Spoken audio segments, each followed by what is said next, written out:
स्वागत है आपका दोस्तों हमारे इस YouTube channel Rudra civil services में। आपका प्यार और सहयोग हमें इसी तरह मिलता रहे तो हमारा उत्साहवर्धन भी होता रहेगा और हम आप तक वीडियोस पहुंचाते रहेंगे। दोस्तों, अगर आप चैनल पर नए हैं तो चैनल को सब्सक्राइब करना ना भूलिए। हम बेहतरीन वीडियोस आपके सम्मुख ले आ रहे हैं जो आपकी परीक्षाओं के लिए रामबाण साबित होंगे।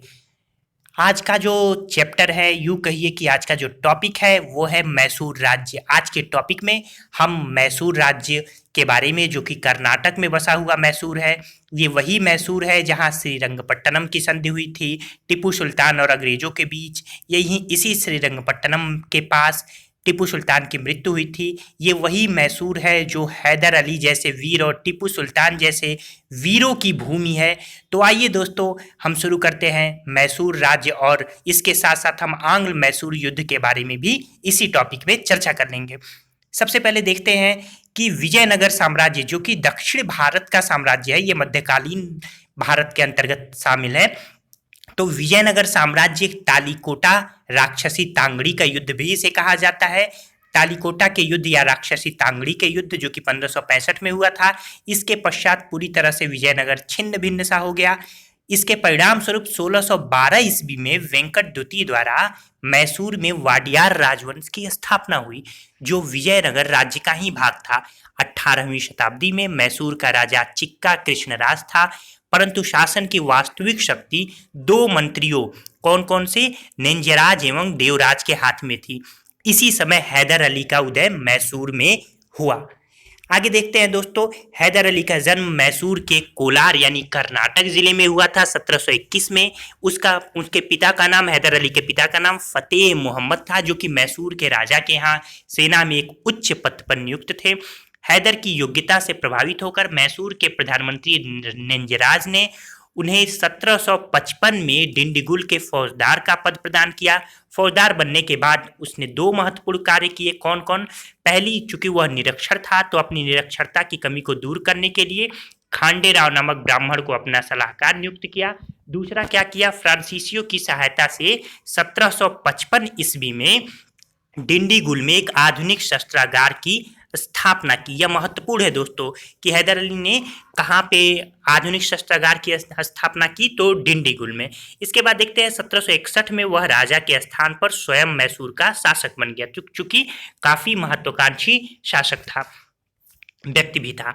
इसके बाद से देखते हैं कि हैदर अली की जो शासन व्यवस्था संभालने के बाद मैसूर के अंग्रेजों के साथ युद्ध असंभावी हो गया। तो यह अवश्यंभावी क्यों हो गया, इस पर विचार करते हैं कि हैदर अली तथा अंग्रेजों के मध्य हुए प्रथम मैसूर युद्ध के अधोलिखित कारण थे। पहला, दोनों ही अपने प्रभाव क्षेत्र में वृद्धि करना चाहते थे। हैदर की बढ़ती हुई शक्ति से अंग्रेजों को खतरा भी था। क्यों?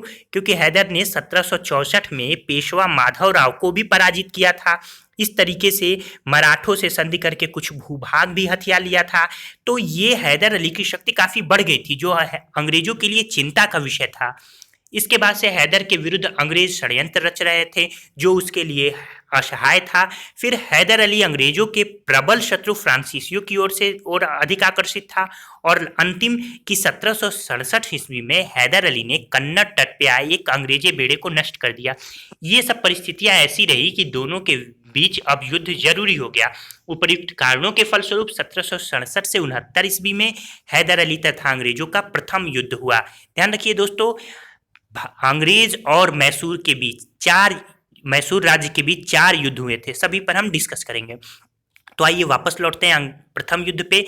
इसमें अंग्रेजी सेना का नेतृत्व किसने किया था? सर जनरल स्मिथ ने किया था।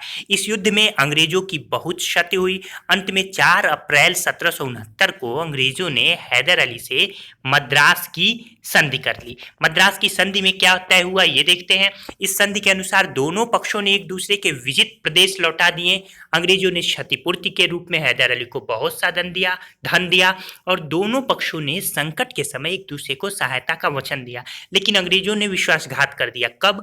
जब 1771-72 में माधवराव पेशवा के नेतृत्व में मराठों ने हैदर अली पर आक्रमण किया था, तो अंग्रेजों ने हैदर अली की सहायता नहीं की। इसके कारण से हैदर अली काफी क्रोधित हुआ और वो अंग्रेजों से बदला लेने की फिराक में लगा रहा।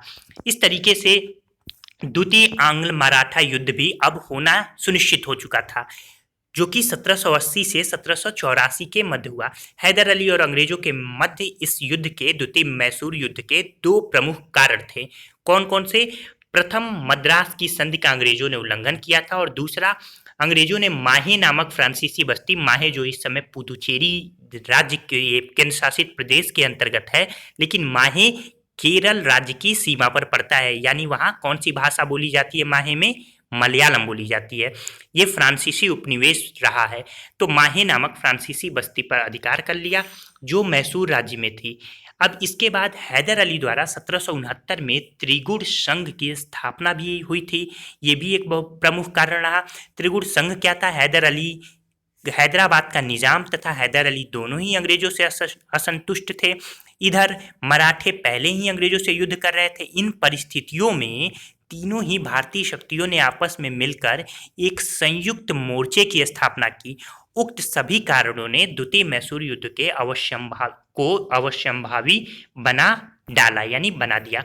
अब देखते हैं 1780 ईस्वी के मध्य में हैदर अली एक विशाल सेना तथा 100 तोपों को लेकर अंग्रेजों के मित्र कर्नाटक के नवाब की तरफ बढ़ा। उसने कर्नाटक के नवाब पर आक्रमण किया।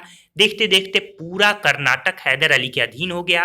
कर्नाटक का नवाब भाग गया, वहां से मद्रास पहुंचा। जब यह घटना अंग्रेजों को पता चली तो हैदर अली के विरुद्ध अंग्रेजों ने युद्ध की घोषणा कर दी, और एक सेना हेक्टर मुनरो की अध्यक्षता में मद्रास से और दूसरी सेना कर्नल बेली की अध्यक्षता में गुंटूर से हैदर अली के विरुद्ध भेजी। हैदर अली ने बेली की सेना को मार भगाया। बेली की पराजय सुनकर मुनरो किधर भागा? मद्रास की तरफ भागा। जब अंग्रेजों को पराजय की अपनी सूचना मिली तो वारेन हेस्टिंग्स ने सर आयरकूट की अध्यक्षता में एक सेना को हैदर अली के विरुद्ध भेजा। आयरकूट ने हैदर अली को 1781 ईस्वी में पोर्टोनोवा और फिर पीलीलोर के युद्धों में पराजित किया। लेकिन इस युद्ध में हैदर अली की पराजय तो हुई, पर अंग्रेजों को बहुत क्षति भी उठानी पड़ी। हैदर अली के विरुद्ध सर आयरकूट की सफलता का कारण दरअसल सर आयरकूट की वीरता नहीं रही, क्यों? क्योंकि वारेन हेस्टिंग ने मराठों के साथ सालबाई की संधि कर ली और निजाम को गुंटूर का प्रदेश दे दिया, जिससे दोनों ने हैदर अली को सहायता देना बंद कर दिया।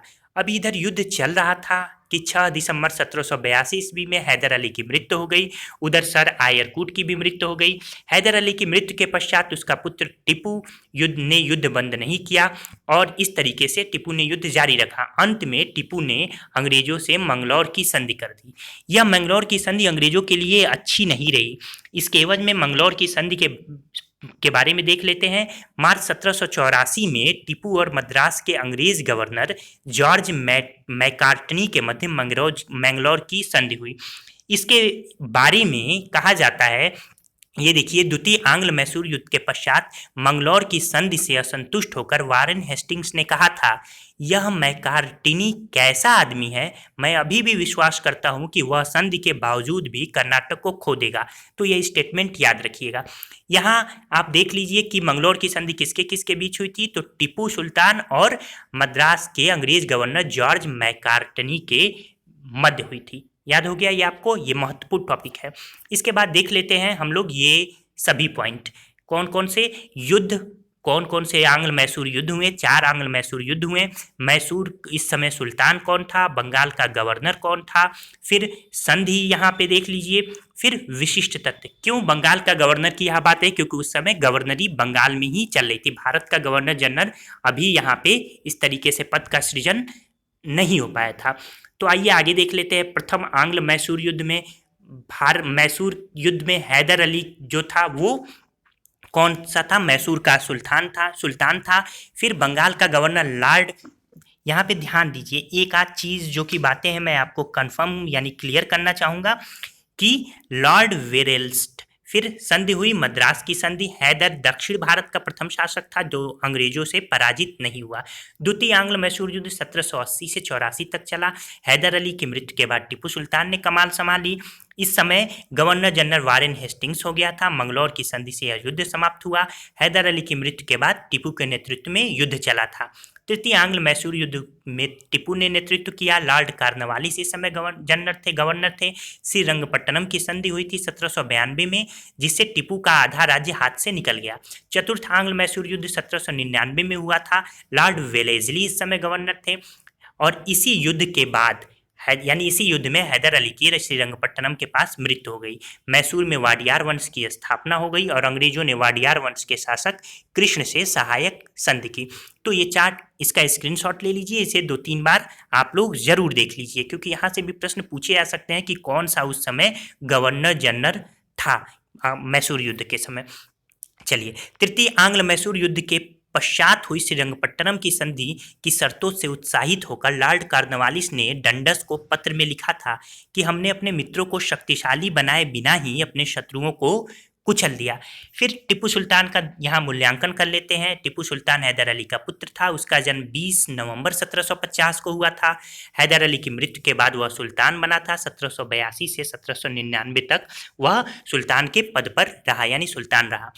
टीपू के भौगोलिक या साम्राज्य की बात कर ले तो टीपू का राज्य खूब घना बसा हुआ था। उसके उर्वर प्रदेशों में अच्छी खेती होती थी। मैसूर राज्य की सेना का अनुशासन एवं राजभक्ति प्रशंसनीय थी। यद्यपि टीपू कठोर और स्वेच्छाचारी शासक था, तथापि वह सदैव अपनी प्रजा के सुख दुख का ध्यान रखता था। उसका राज्य सुख संपन्न था। व्यापार की उत्तरोत्तर उन्नति हो रही थी। बड़े बड़े नगरों की संख्या बढ़ रही थी और प्रजा स्वतंत्रता पूर्वक अपने अपने व्यापार कार्यों को करती थी।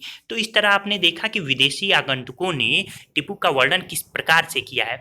अगर बात करें तो टीपू निश्चय ही बर्बर, निर्दयी और हठकर्मी शासक था, लेकिन वह अन्य शासकों की जैसा नहीं था, अत्याचारी नहीं था। मिल के कथनानुसार उसकी तुलना एशिया के बड़े से बड़े शासक से की जा सकती है। वह स्वभाव से निर्दयी न था, परंतु उसने शत्रुओं के प्रति अवश्य कठोर नीति को अपनाई। यद्यपि वह इस्लाम धर्म का श्रद्धालु अनुयायी था, तथापि अन्य धर्मों के प्रति असहिष्णु नहीं था। उसने अनेक हिंदू मंदिरों के निर्माण हेतु आर्थिक सहायता भी दी। अपने सिक्कों पर शिव पार्वती के चित्र अंकित कराए थे। वह प्रतिदिन रंगनाथ मंदिर में दर्शन के लिए जाया करता था। उसके संबंध में बाउरिंग ने लिखा था, मृत्यु के पहले जब टीपू को अपना पतन निश्चित दिखाई देने लगा तो उसने ब्राह्मणों से मंत्र उच्चारित करवाए और प्रार्थना की। उसने पुल्डिया और कृष्णराव जैसे हिंदुओं को राज्य के महत्वपूर्ण पदों पर नियुक्त किया था। स्वयं उसने अपनी सेना में बहुत सारे हिंदुओं को भी अपनी सेना में पद दिया था।